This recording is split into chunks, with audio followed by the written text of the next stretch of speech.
بعض الناس يعف عن أكل تفاحة تتدحرج دونه. خذ هذه التفاحة، قال أعوذ بالله قد تكون من حرام.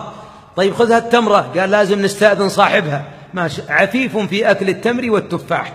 لكن إذا قلت له أبو فلان قال والله ما قالت، سود الله وجهه، والله رخمه ما في خير، هذا فلان والله إنه هردة من شافت عيني، ما يسوى التالية من الغنم.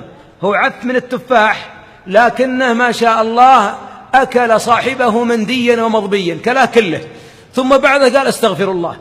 هنا أحبابي يزين الشيطان للصالحين كبيرة الغيبة أن تذكر في أخيك ما فيه، ولكن طيب إيش المشكلة؟ هو فيه، هو كذاب وقلت كذاب، بخيل وهو بخيل، قصير وهو قصير.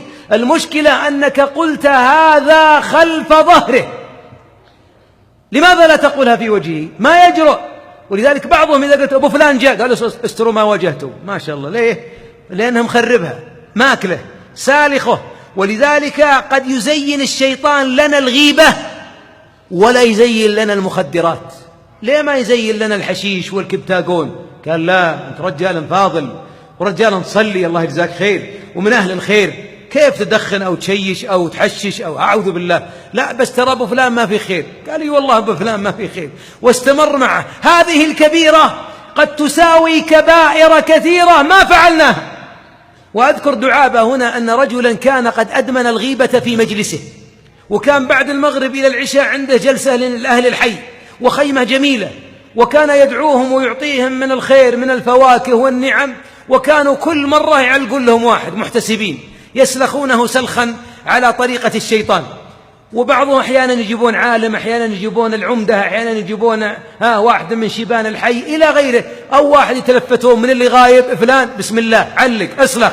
فيوما من الأيام قال الواعظ لهم الغيبة من حمق المغتاب أن كل حياته بصلواته وزكاته وحجه وصيامه وبناء مساجده وسقايته للماء كلها لعدوه الذي اغتاب.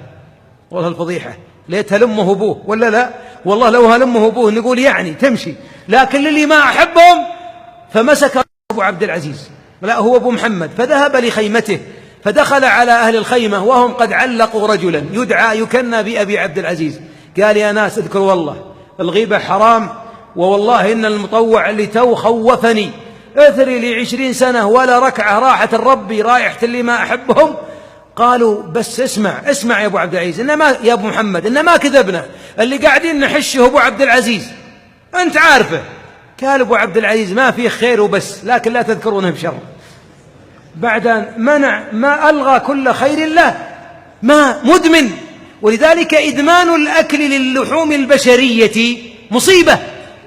وأحبابي أسألك بالله ألا تتنازل عن طاعاتك إلى أعدائك أو إلى أي أحد، لأننا والله بعضنا يقرأ كل يوم 3 أجزاء من يوم يسكر المصحف وعنا لحساب أبو محمد، عنا لحساب أبونا، يحولها الخير.